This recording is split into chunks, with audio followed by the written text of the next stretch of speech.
Okay, if everybody is ready, we're gonna go ahead and get started. It is 4 o'clock-ish, yes. Thank you everybody for being here. Thank you, you guys, for working with me on all of those time changes. Welcome to our event. This is hashtag GC2Y, where we're working with the Women's Center to raise awareness on sexual assault. I'm Abigail. I'm Will. I'm Jessie. I'm Eliza. I'm Courtney.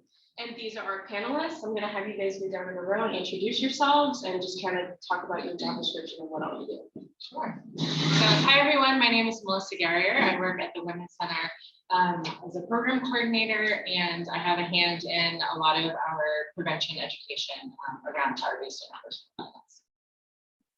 Hi, my name is Jennifer Graham.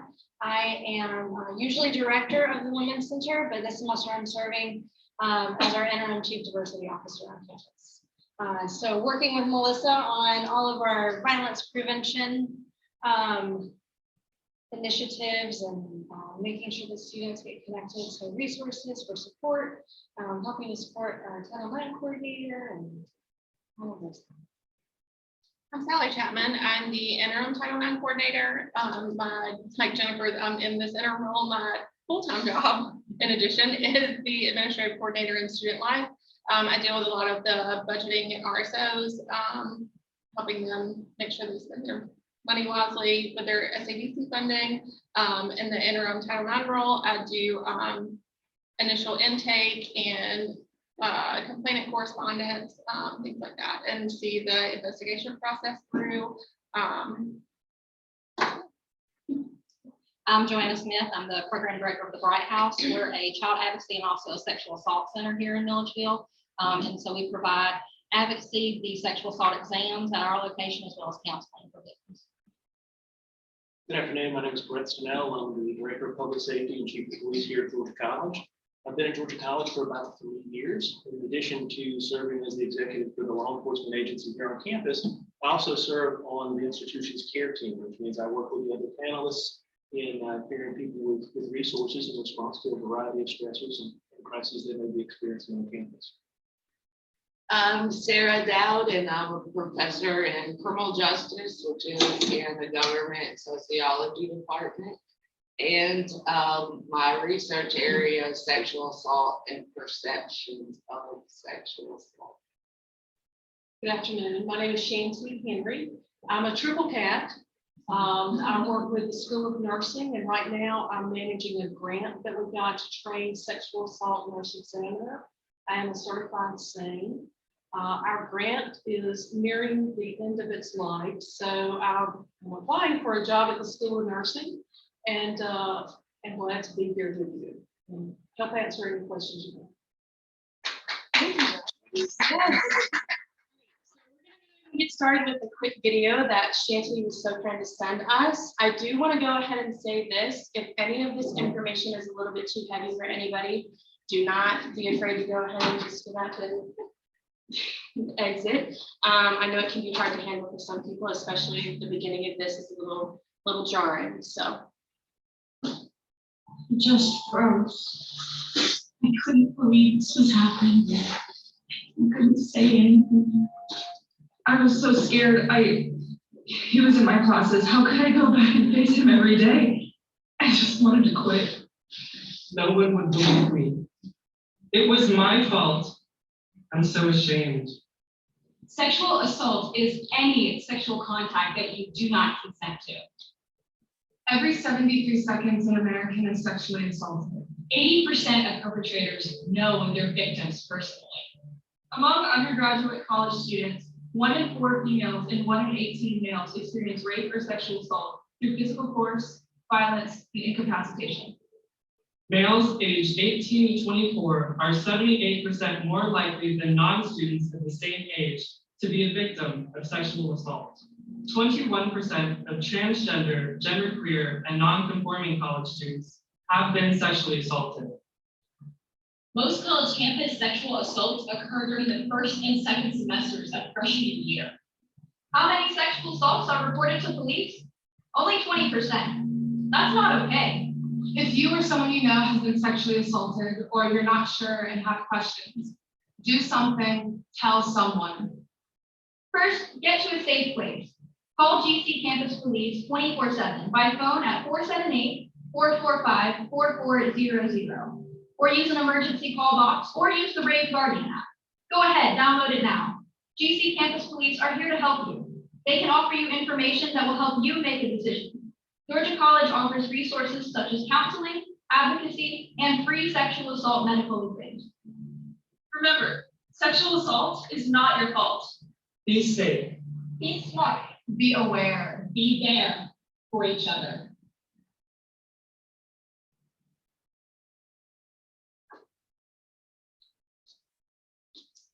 Thank you, Shane, for sending that to us.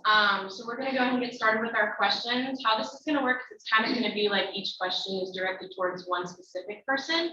But after that one person answers, any one of you are more than welcome to follow up with an answer yourself. Okay? So we'll go ahead and get started. My first question is for Jennifer, and it is, how do Georgia College resources for sexual assault compare to other colleges? And is Georgia College safer than larger schools or that do not have a women's center?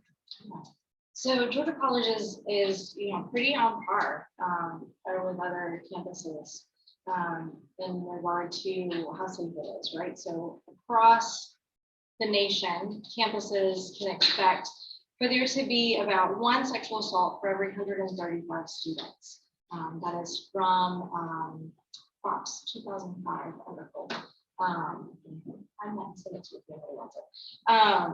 but so from that, we know, and our campus climate surveys that we've done through the years kind of substantiate that Georgia College fits right in with kind of that 20 to 25% of students who are on campus are going to experience a completed or attempted sexual assault by the time that they graduate. Right, so we see that those averages are across the nation, and we fit in with that. Now, in regard to what services that we offer students, most college, we have, counseling services. That is definitely something that most college campuses offer. We have prevention education programs. So all of you, when you first came to college, went through Project Brave training. As well as that, you went through the EverFi sexual assault prevention for undergraduates. Every school in the state of Georgia, all university system of Georgia schools, students go through EverFi sexual assault prevention for undergraduate students. Not every college campus though has the equivalent of our Project Brave. And so that continued prevention education that we do through Project Brave, with our peer facilitators, with the work that Melissa and I do, we have that 3.5-hour class that folks can choose to go to that really kind of focuses in on bystander intervention and other ways of preventing violence. We, through the years, have had men's engagement programs. We've had our Men Can Stop Rape group, MARS, Men Against Rape and Sexual Assault is our MARS group. We've done training with a lot of the fraternity men through the years, prevention education with them. So those are some of the ways that we kind of go above and beyond what many other college campuses do. That's not to say that we're doing more than any other, because there's a lot of other campuses that have a similar level of education and support that we have. Some campuses also have victim advocacy on campus. We partner with the Bright House here in town, and so we have that resource available to us, and so we partner with them on ensuring that students have access to victim advocacy 24/7 and those medical forensic exams and all of the services that their organization offers. And so that's something, again, that many college campuses either have victim services on their campus embedded or have a partnership with an agency that is local to them to make sure that students have access to those services. And we have that as well. It's important to note as well that not only do students go through that training, but faculty and staff do as well every year. So they are resources for you as well and can put you on the right track to who to go to for help.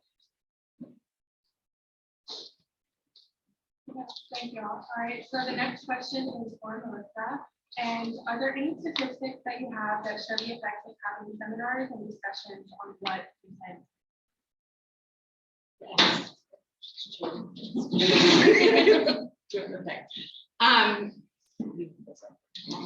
Yeah.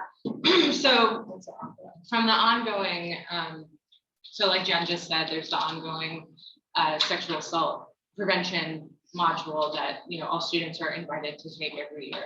And so some of the information that we have, at least from that, is we do see within, the pre and post, at least for that assessment, that, there is an increase in folks' understanding of consent after going through that module. And we also saw from our own data, from our bystander intervention trainings and during our pre-post, that there is, at least in that moment, an increased understanding of consent, of bystander behavior, of things like that. And then also from the first year, there's definitely an increase in understanding consent, strategies for intervening, recognizing relationship abuse, identifying and understanding harassment, and then just having a better understanding of what Title IX entails.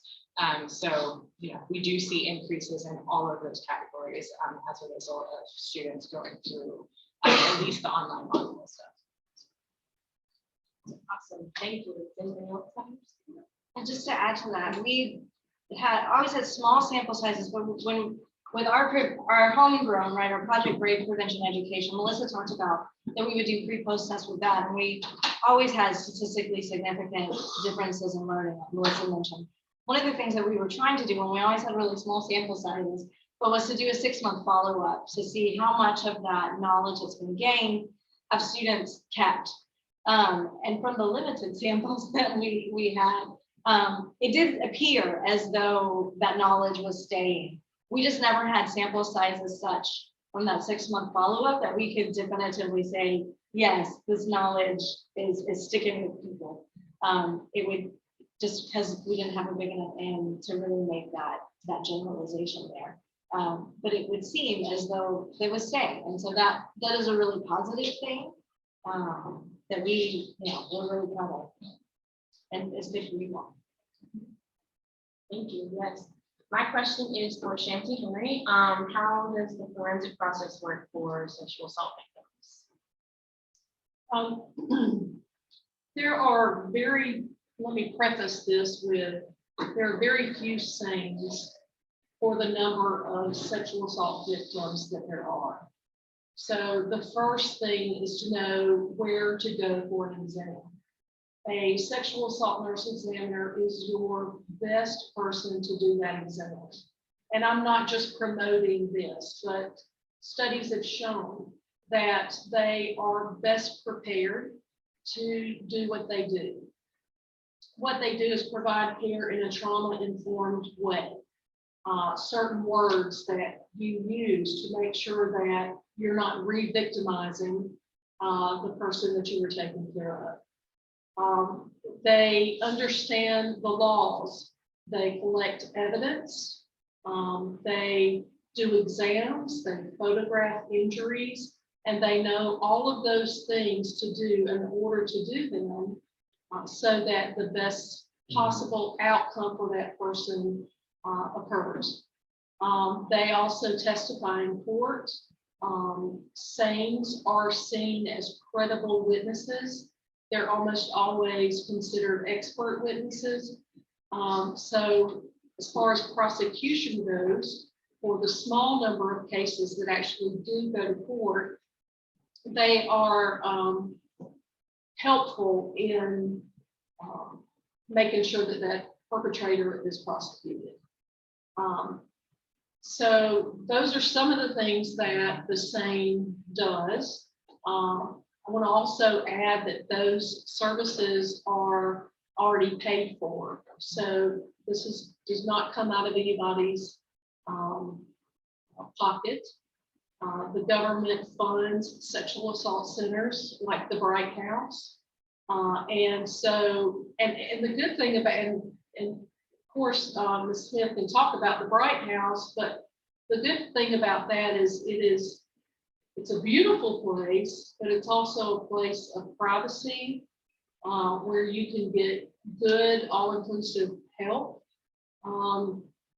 There are some people that the only place they have to go is an emergency room because there are not enough sexual assault centers around. So if you think about that, sure, they can do the exam and what needs to be done, but the optimal place is not to go through an emergency room for this type of trauma. Forensic nurses is the umbrella that SANE lives under. There's also human trafficking, strangulation, death investigation, legal consulting, and a whole gamut of services that forensics does. So I'll add to that, just from the law enforcement perspective. At my former institution, one of my main roles was serving as an investigator. So I've worked quite a few cases and I've had a variety of experiences working with sexual assault nurse examiners in an emergency room setting, at a sexual assault support center, and also working in cases where there was not a SANE that was available. So I'll reiterate Shanti's comments on these are the most qualified people to be assisting in these cases. And one of the things that they do is they help bridge the gap between the medical world and the law enforcement world. So when someone is undergoing a sexual assault examination for the collection of physical evidence in a case, we're predominantly looking for things like DNA and hair that degrade over time. So these folks have the forensic skills and the medical skills to be able to acquire that, but also the knowledge of the criminal justice system to be able to preserve that in a manner that when they turn over sexual assault evidence to a law enforcement agency, it sets the tone for the potential of successful prosecution. So I want you to think about CSI nurses, because a lot of these centers, and I know that Joanna will share some about her facility as well. They're equipped with alternate light sources and other tools that help in the identification, collection, and preservation of evidence before they make the handoff to law enforcement, if that's what the victim so chooses, for us to pick up the ball and run with it. So this is definitely, a SANE is a critical linchpin within that process that helps bridge the gap between us and a medical environment. And so I'll add to that, like Shanti and Brett said, the same nurses are specially trained. They go through additional training. They're RNs, but they go through additional training and continuing education to stay up to date on all of the practices, filling out all the specific forms, the photographs, everything that involves, the kit, the DNA collection evidence, collecting the clothing. That's part of the collection as well. If the victim is still in the clothing they were assaulted in. So definitely having that, and then at our location, it's a house, so it's private. The medical room is like a bedroom. It doesn't have a medical exam table, but it doesn't feel like a hospital at all. So it's very comforting, and it's just the victim and the nurse and the advocate there. So it's not a room full of people, emergency room setting, anything like that. If I can add, it's important to also think about when that sexual assault nurse exam happens, right? Because we were talking about DNA collection, right? And the things degrade. And so it's really important that for somebody to have that medical forensic exam done as quickly as possible after that assault has taken place. The sooner that person can get in and have that exam done and have that evidence collected, the better likelihood is going to be that they might be able to recover some of that hair, that DNA evidence, some of those sorts of things, because they do start to degrade.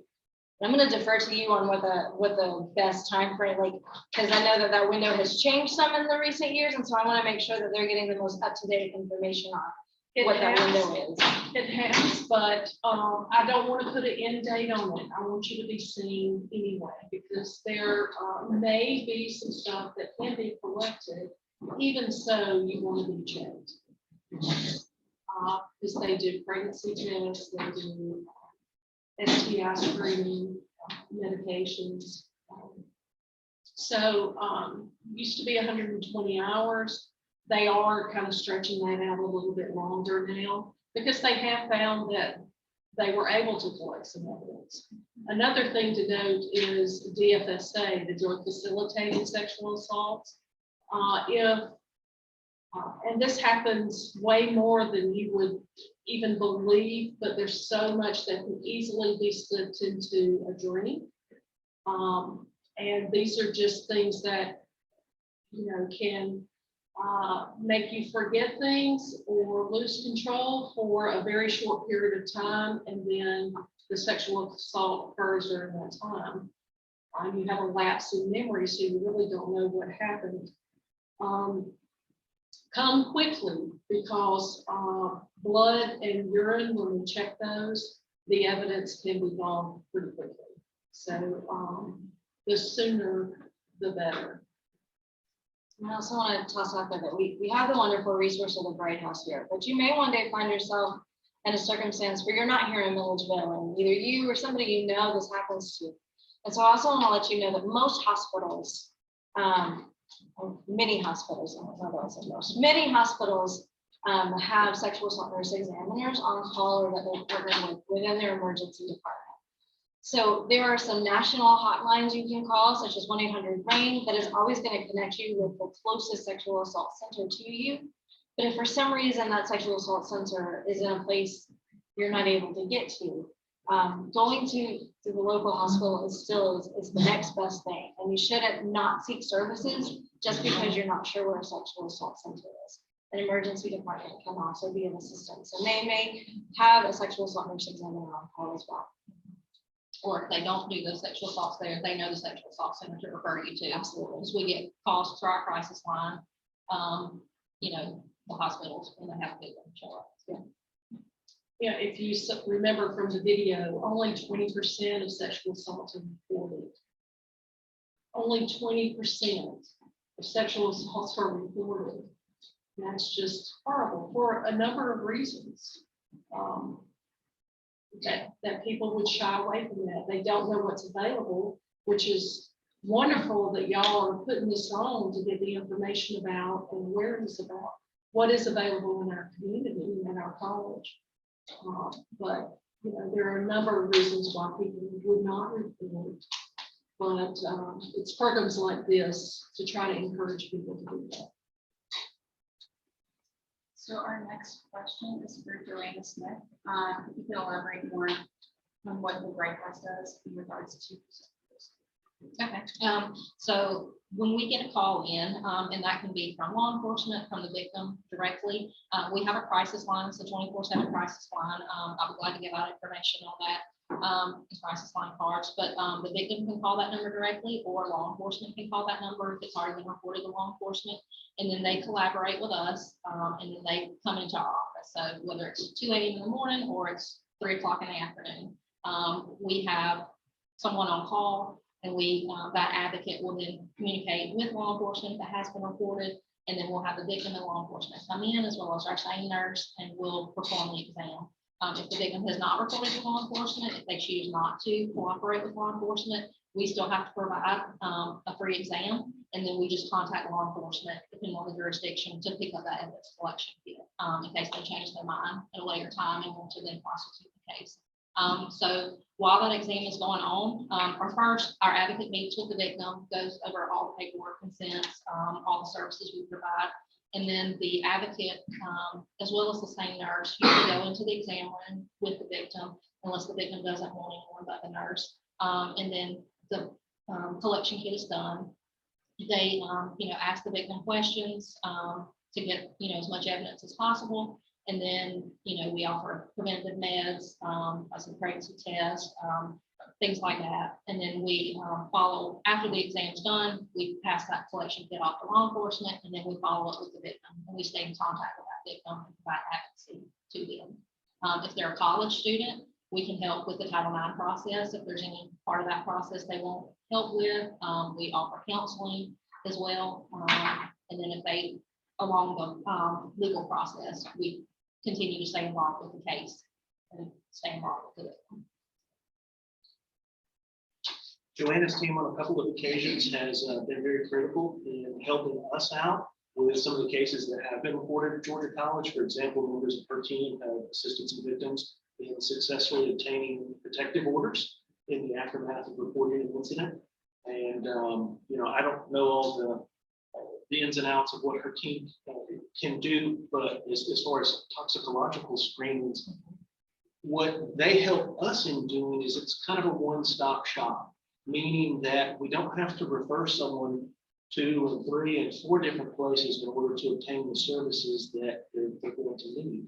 So her house has a complete umbrella over sexual assault response, because a lot of times it's been my experience that folks may have concerns in 3 different avenues. One, dealing with the legal, which is usually the furthest from their mind.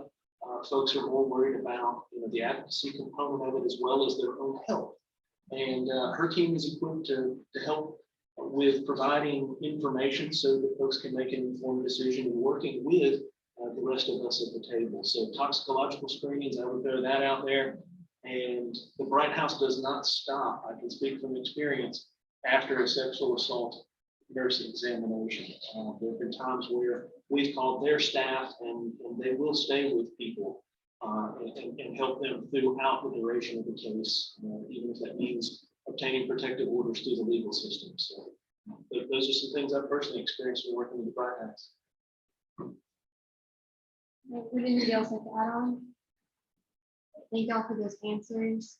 And this next question is for Sarah Dowd. What do you think the most common form of sexual assault is on college campuses? And is this true for Georgia College as well?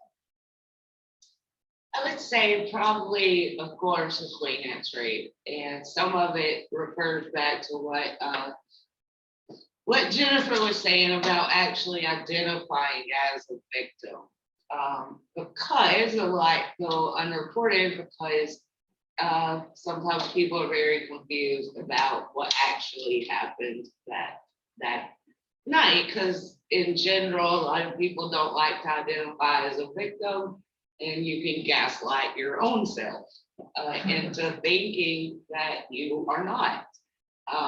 I've known situations where when I'm teaching in class about consent coercion, where students have come up to me afterwards and been like, well, I never defined that situation that way.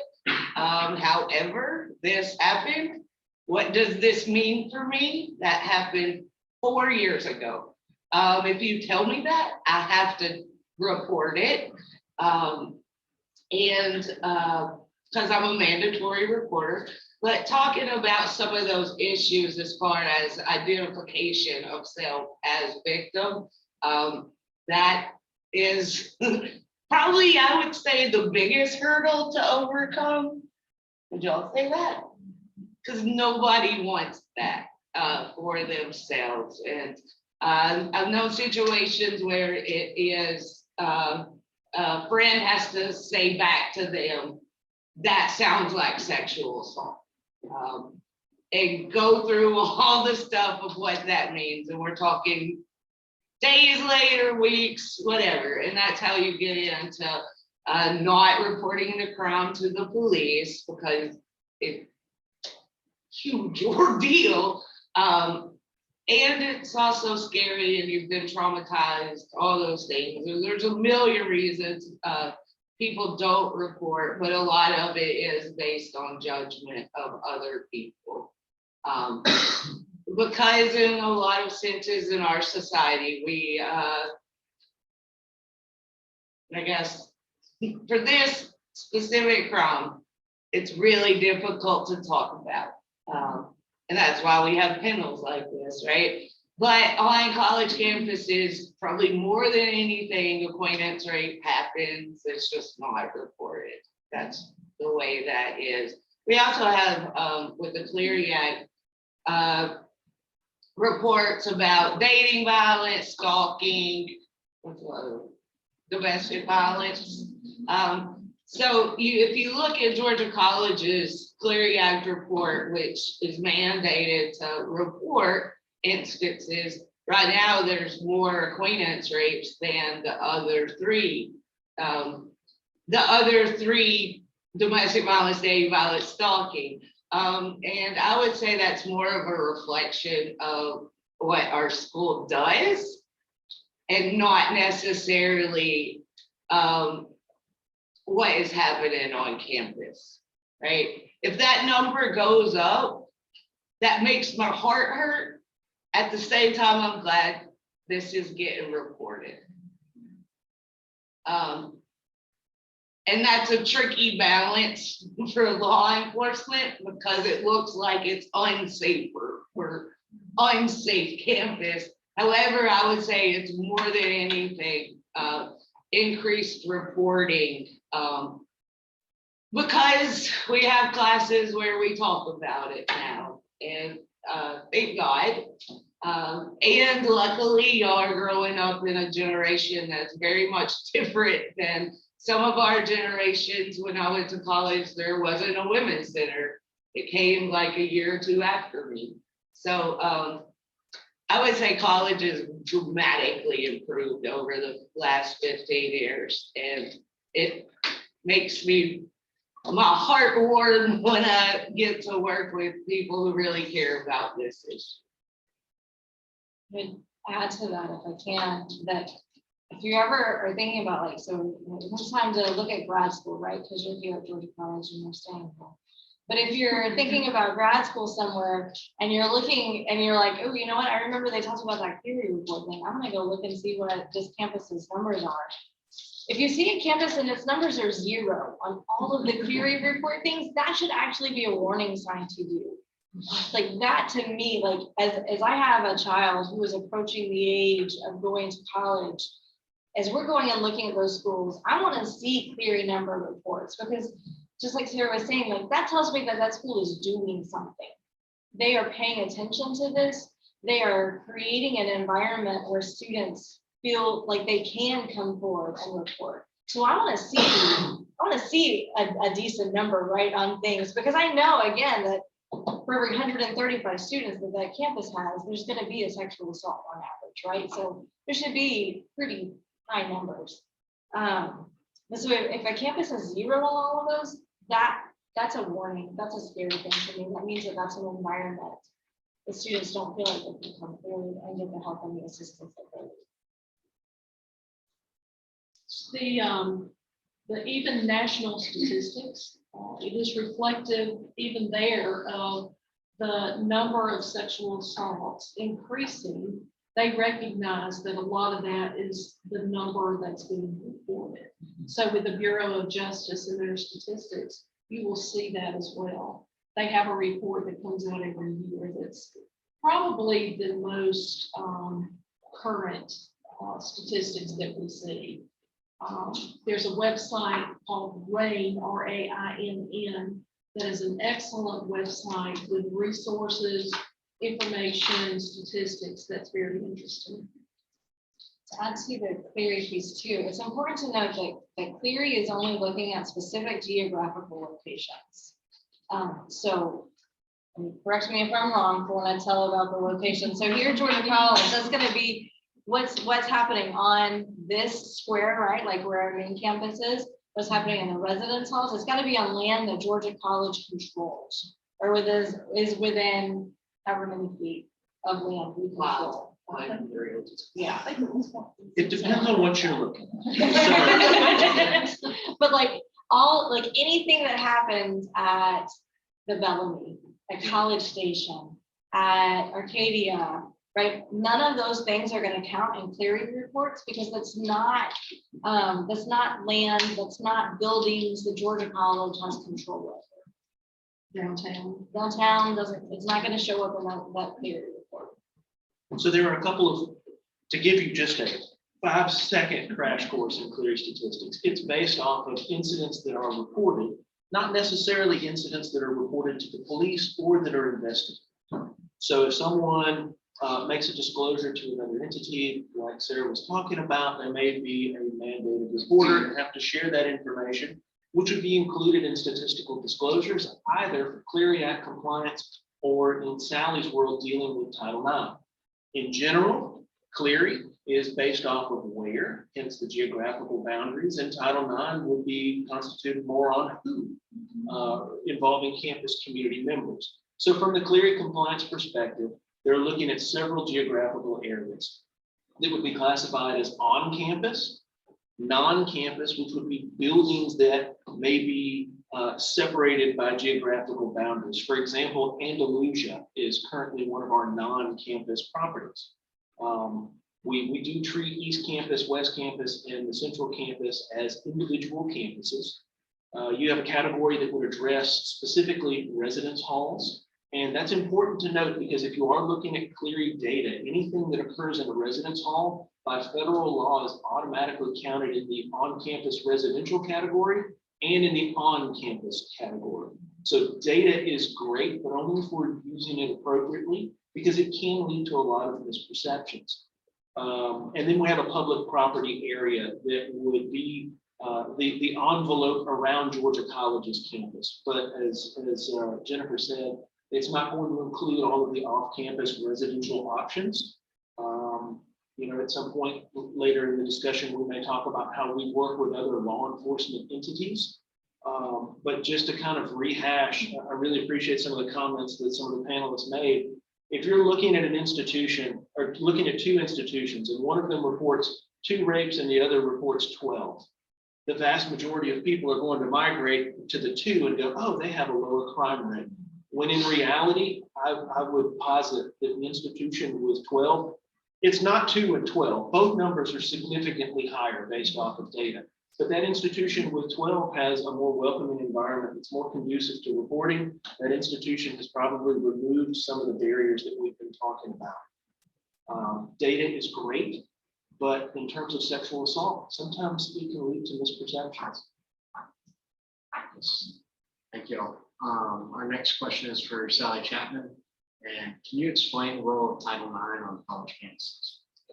So the role of Title IX, the role of a Title IX coordinator is the initial intake of an incident report, meeting with the complainant or whoever reported that, just to get information, provide resources to that complainant, as well as interim measures if needed.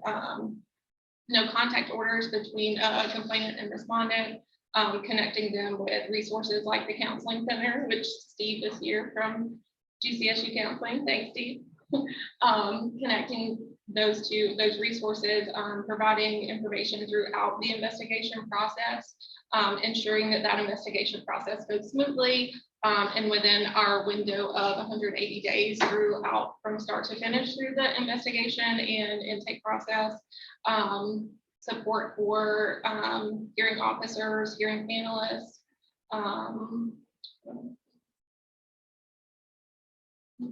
Making sure the campus community is trained Training. every year on things.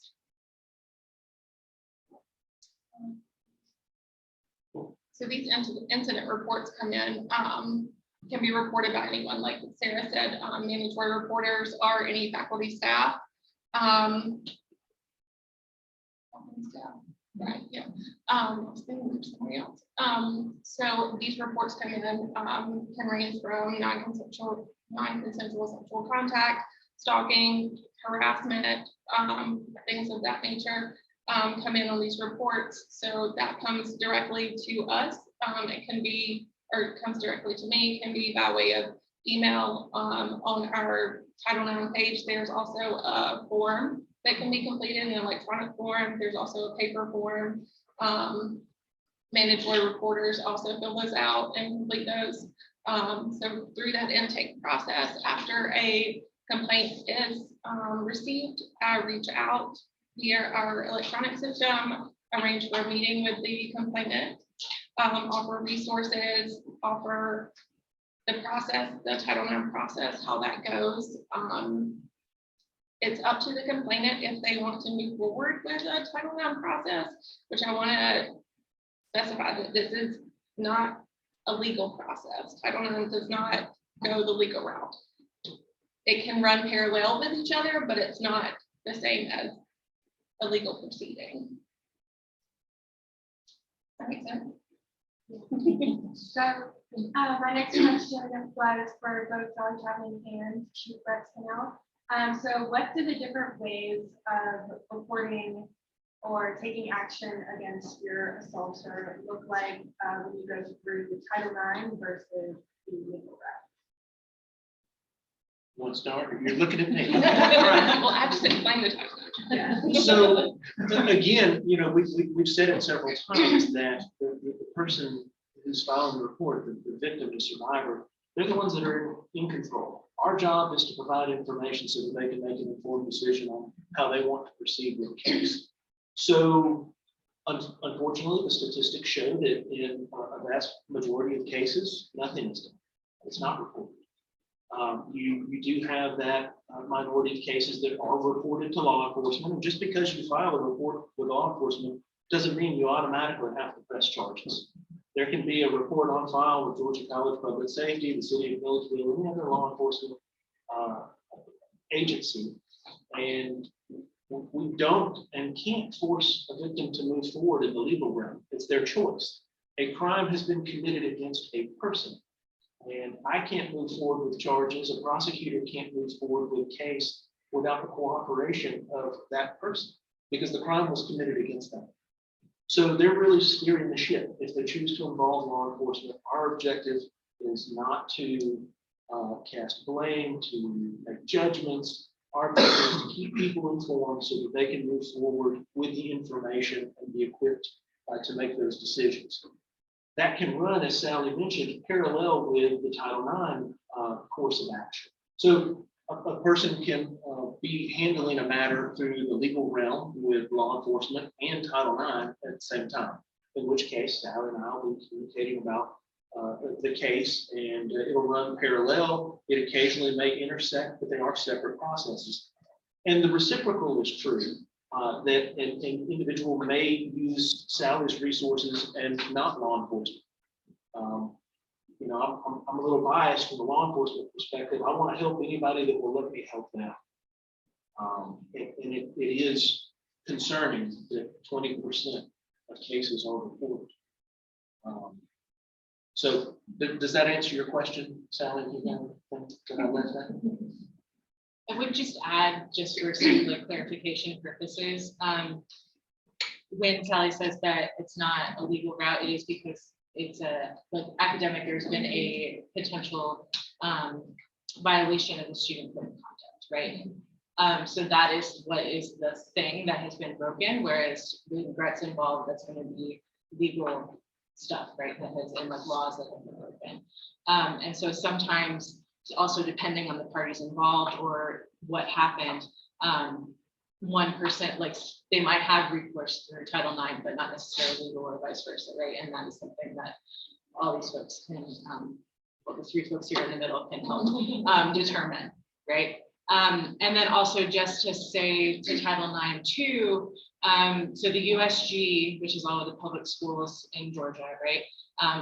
They all fall under the same sexual misconduct policy. Okay, so what that means in practice is that if someone is assaulted by someone in another institution that is within the USG, those students have potential recourse, like because they're held to the same standard in the same policy.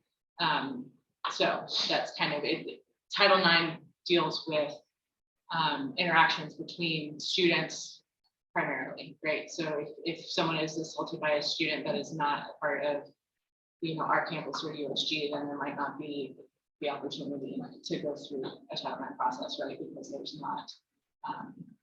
But that doesn't mean that we can't provide resources as well, because you are our students. We can provide those resources.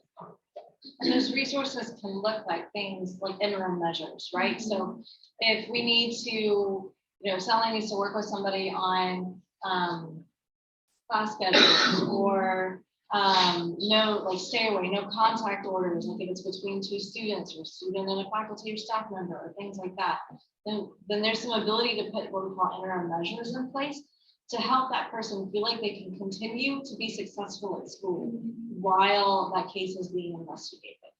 And there's lots of different interim measures, and we look at those. Sally looks at those. Sally looks at those on a case-by-case basis to see like what does this person need.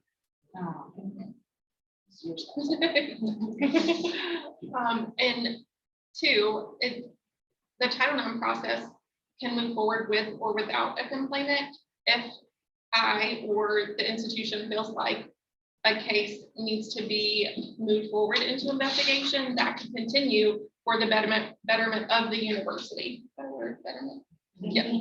For the betterment of the university, depending on the case. And like Jen said, it's case by case basis.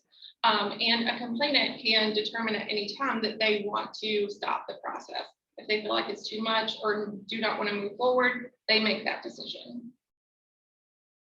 And also come back and restart. Yes, you can always close a case and reopen it if something else happens or you change your mind or you decide at a later date you do want to go through the process. Awesome, thank you. This question is for anybody to answer. Of that 20% that do go reported, what does the numbers look like for males and how often is it compared to female reports? I don't know the numbers, but it's way less. There are already way less men who come forward when they are experiencing any form of power-based or personal violence. So whether that's sexual assault, dating and domestic violence, or stalking, those numbers are already drastically less. And so then, once that really small section of folks come forward, then it's an even smaller section, right, where it makes it to a prosecution or a place that prosecution is happening. I don't have those numbers off the top of my head. Only 2.5% are actually prosecuted. In most cases, they plead out before they go to trial. So it's not like across, but for all. Yeah. Also, So not just males. I'm not sure the difference between the male female statistics. As you can imagine, for a male victim, there are other barriers to take into consideration. They feel like their manhood, I guess, is they could have fought the person off, those kind of things. But that's a stigma that you have to kind of fight through that stigma to help them to realize that's not the case. It's not because they're no less of a man. Your brain does something when you have trauma, when you experience trauma. There's a neurophysiological change that protects you as a person. And a lot of that happens where people freeze. And there is scientific proof that that's what the brain does. And it causes you to freeze. And that's women, men, everyone. So, the trick is to get out there and hopefully create an environment where people will at least reach out for help and resources, and then we can help to repair that trauma that they're experiencing. I was gonna say, Dr. Carrie Cook and I looked at LGBTQ victimization for Georgia College, and you can imagine that type of just harassment based on sexuality was higher. However, you have the double burden of the biases as far as the LGBTQ population goes. So there was a lot less reporting of victimization because this was a self-report study. Now, the sample wasn't that big because Georgia College is small, then LGBTQ population is even smaller. So there's generalizability issues. But I found that data really interesting as far as like just basic harassment based on sexuality. We aren't even talking about sexual assault yet. So I think we should also consider that. And I wanted to say, like, when you asked me about the most common crime on campus, actually it's drinking citations. I would say the most underreported crime is sexual assault, but they all kind of go together in a way if you think about it. And I'm sure you all know that also. I just want to pay attention to the question. So our next question is for Shanti Henry. What exactly are refused type of drug or plans, and then what are the signs that someone has? Oh, Types of drugs. yeah, what exactly are? Okay. these type of Well, drugs? alcohol is number one. But it's so easy for somebody to slip something into a drink. Please don't accept a drink unless you get it yourself, right? Or don't leave it on the table to go use the restroom.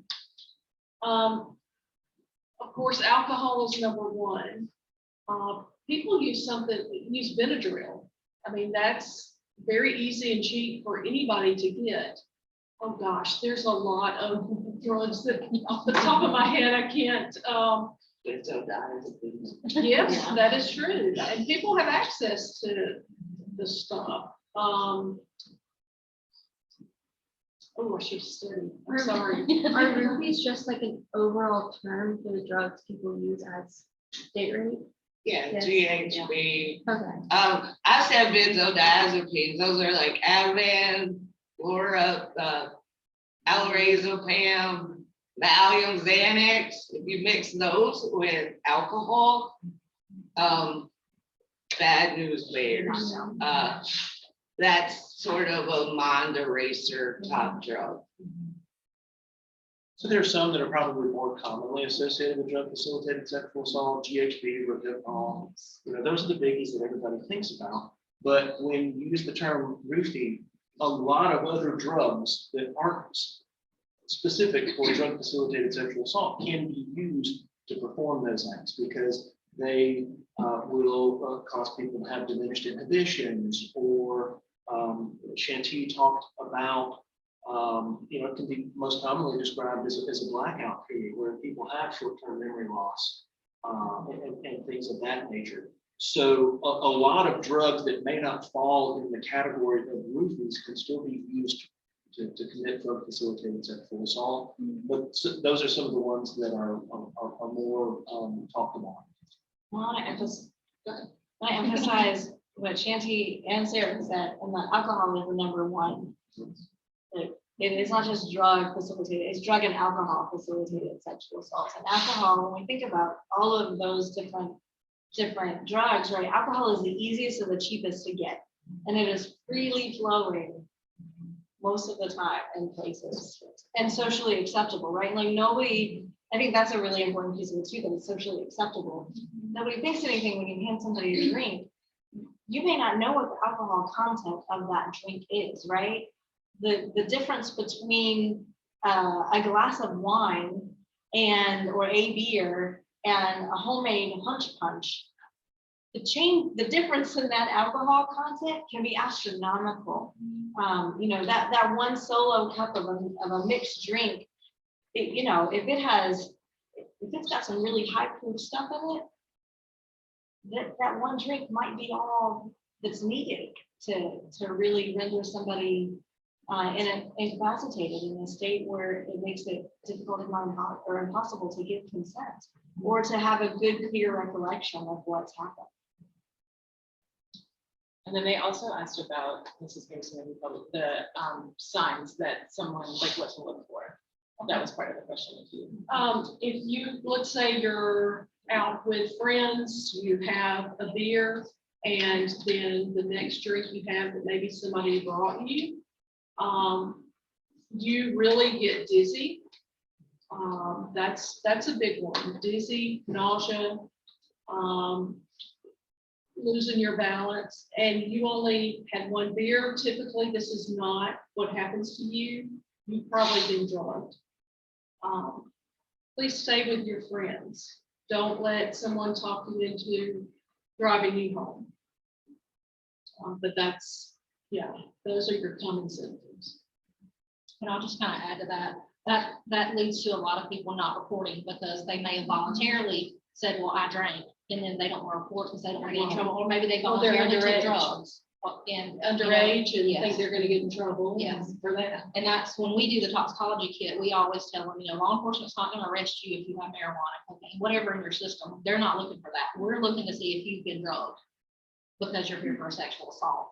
So but that's a lot of misconception of why, like, I voluntarily took drugs, they're gonna find it in my system, so I'm not gonna say that anything happened, because I don't remember. But, we'd rather you come and get checked out and have that evidence collection done, regardless of whether you remember or not. Because of course, if you can't consent, then you were assaulted. And I do want to say that too, like, that alcohol, drugs, that does not in any way deter the Title IX process in any way. It, just because you've been drinking or you did drugs does not mean that we cannot go through the Title IX process. You want to add to that, Georgia College has an amnesty policy. So if you feel like you were drinking underage, or have a friend who was drinking underage, or did drugs and then you were assaulted, or they were assaulted, and that can, like Joanna said, that can absolutely be a barrier. If you're worried about that being a thing that you're going to get in trouble for, you're at Georgia College, you have an amnesty policy that specifically says no.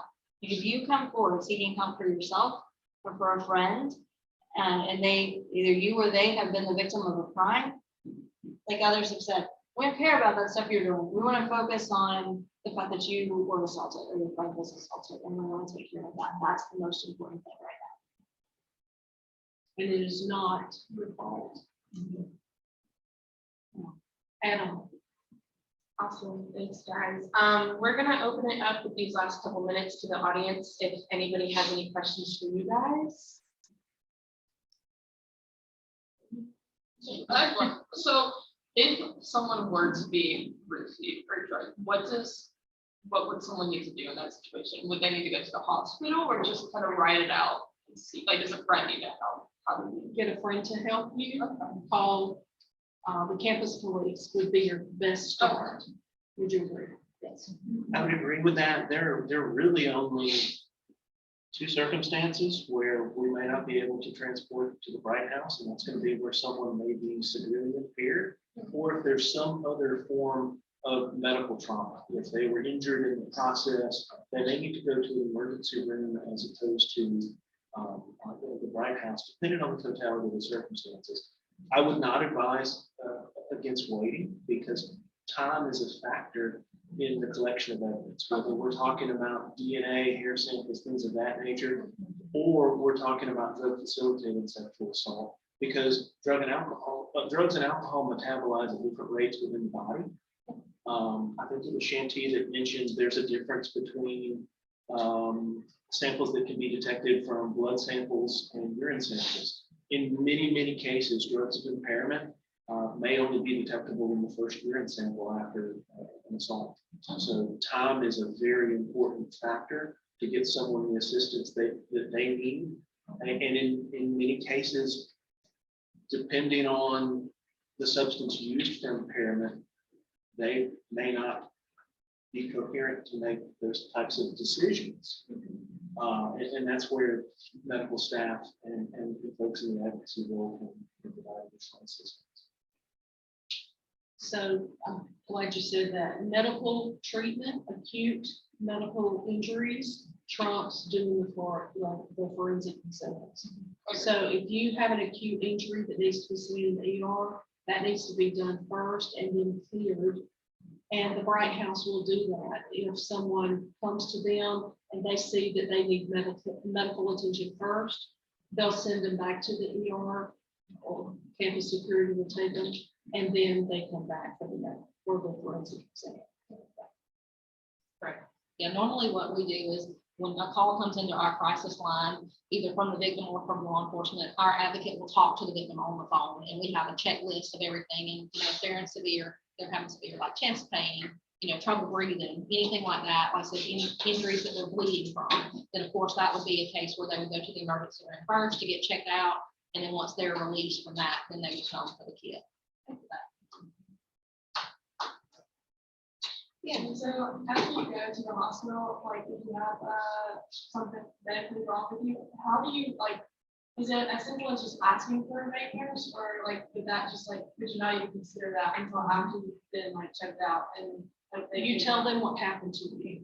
I was sexually assaulted. They'll do an immediate, quick medical exam. Okay. and they'll put you in a room and treat you for that. In the meantime, they're calling an advocate. And they do have a sexual assault nurse examiner at the hospital here. But if, if she's not there, either they'll call her or, the next thing would be going to the Bright House. So someone behind the scenes is getting in touch with the sexual assault nurse examiner. So they make those, like communications for you? Yes, yes. What does it look like if there's been a repeat or like just like no like sexual assault, like should you still like go to the hospital? Like, how does that work? Like, with reporting, is there any reporting for that? Without sexual assault? A toxicological screening is going to be the best way to determine if someone else ingested a foreign substance. And so let's say someone slips you something. It's still a crime, right? Whether we're talking about, so depending on what type of compliance we're talking about, it may be classified for federal regulations as a poison. If someone introduces a foreign substance into your body for the purpose of trying to commit harm to you, that's still a crime. So it's your decision as to whether or not you want to involve law enforcement, involve Title IX. Just because an assault didn't happen yet doesn't mean you don't have options and resources. And I would still encourage you to seek medical treatment, because you may or may not know what the foreign substance was and what impact it may have on you. So maintaining that control over your body, you know what feels right and what doesn't feel right. So I would always encourage you to seek medical help, because they may offer some clarity on circumstances on what did and did not happen, and can still pair you with those resources. And if there's been any lapse in memory from that drug, something may have happened that you don't know yet. So you can certainly be offered an exam. Anybody else? We are, yes. What do you think Georgia College can do to, or colleges in general, to raise that number as 20%? Encourage reporting, which is, I feel like we do a pretty good job of that. Encourage people that they have resources, prevention, training ahead of time. Awareness, understanding the process, things that you were asking about today. The last 2 years, you may not have seen as much from Project Bright because with COVID things, it's been a lot harder to do the kind of workshops and trainings and things that we were doing in person with folks, but we're recruiting new peer facilitators. So if this is something that you're super passionate about and want to get involved, we are actively recruiting for a new team of peer facilitators to launch with us and starting in the fall semester. So if this is something that you're passionate about and care about, let me and Melissa know. That peer-to-peer prevention education is so much more effective than when we go into a room and tell people the same things, right? When you hear that from a peer, it hits you different, and then you're able to ask questions and just feel, I think, more at ease in that environment than it's me, who's old enough almost to be your mom, coming in and having those conversations, right? So if that's something that's interesting to you, let me know. I would say also like events like Take Back the Night. Which is happening Thursday, thank you. Yeah, I was about to plug it. I've had that event change one young man's life. He understood what his girlfriend was going through after that event and changed his whole attitude. So, I mean, I highly encourage that event, because you're going to hear victim stories. Every single one, somebody. If you think you don't, they just haven't told you yet. So I think a big part of it is being supportive and doing your best to be non-judgmental about whatever situation. Remember, your judgment doesn't need to be put on this person. whatever it is, they have just lost bodily autonomy. And that is a hard thing to handle as a person. So I would say events like Take Back the Night, increasing awareness, what actual rape looks like. A lot of us think about Bushes and CSI Miami and SVU, Special Victims Unit, right? It usually does not play out that way. So our conception of rape also needs to change a lot. There's a lot more awareness about it in media, social media, on TV. You're hearing more and more about it. So I would encourage you to, talk with your friends about it. Let that be an open conversation that you have, and ways to prevent this from happening and how to support each other.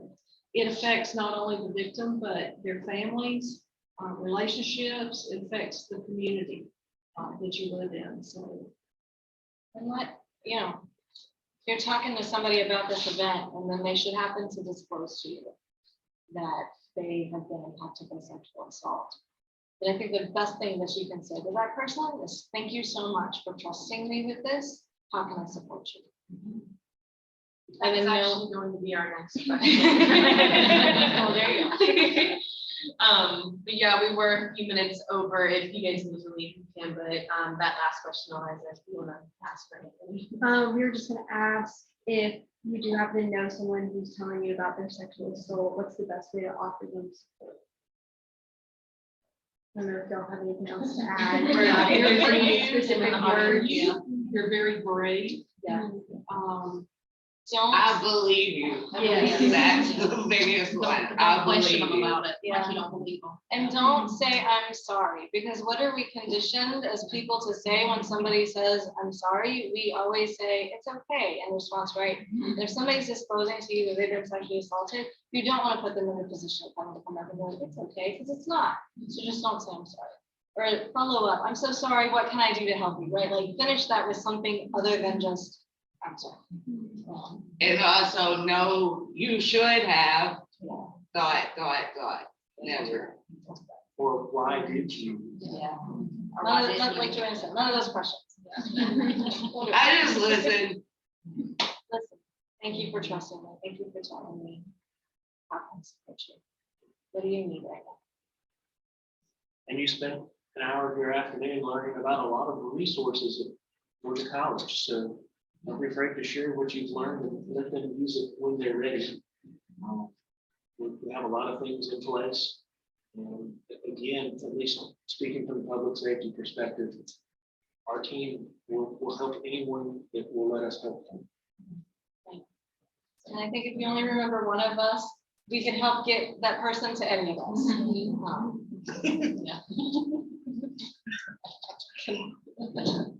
Honestly, I think we just like hanging out together.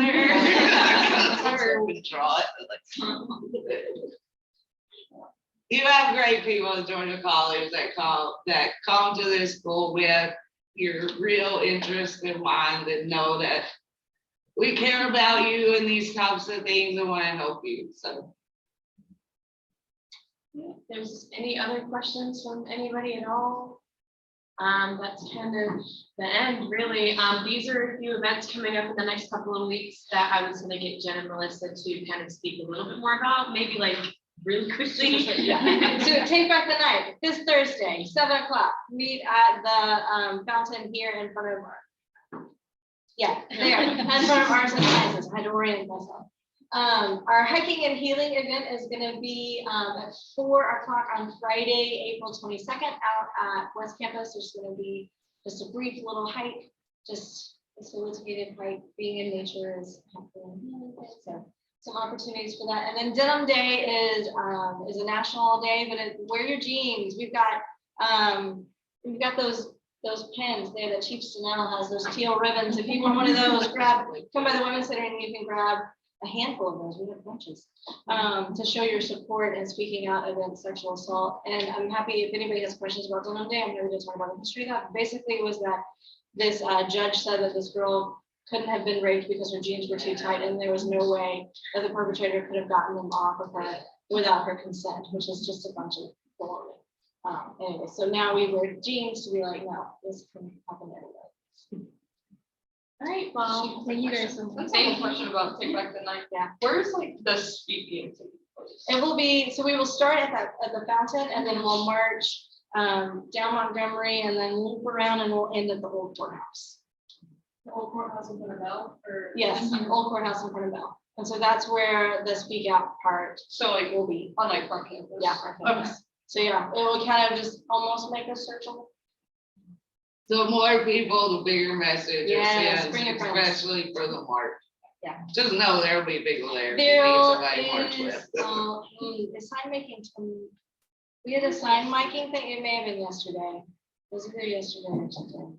But if you want to make a sign and you don't want to do that alone, you can still come by the Women's Center in Blackbridge, and we still have all of those materials, and you're welcome to make a sign to hold up while you march.